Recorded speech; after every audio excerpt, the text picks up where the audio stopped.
Earl McConnell had gastric bypass surgery 3 years ago after being diagnosed with diabetes. I did have back problems. They told me I had to lose weight. Now his diabetes is controlled and so is his back pain. It was definitely easier to get around, easier to get up and down off the floors, playing with my grandkids and going running around chasing them. Patients come to bariatric surgery for all sorts of reasons. Some of them it may be their diabetes, but for many of them it's major health issues. Most commonly knee and hip pain that prevents people from doing walking activities and other activities. Primarily in clinical practice, what I hear are concerns with joint function. Doctors Anita Kirklis and Wendy King from the University of Pittsburgh and co-authors studied more than 2,200 bariatric surgery patients from 10 U.S. hospitals over a 4-year period.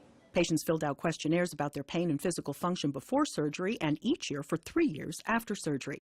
Patients also participated in a 400-meter walking test. There was 50 to 70% improvement in pain and physical function at the 1-year time point, and then some continued improvements up to 3 years as well. And although there's deterioration of improvement in some patients from 1 to 3 years, the majority still by 3 years are much better off than they were before surgery. The study appears in JAMA, Journal of the American Medical Association. With our objective walking test, we also saw that about a quarter of patients still had mobility deficits post-surgery. We looked at patients who had severe pain and disability in their hips and knees, indicative of osteoarthritis, and 3/4 of them had improvements in their hip and knee pain and function through 3 years of follow-up. This sends the message that bariatric surgical procedures may have a big impact on people's ability to improve their physical function over time.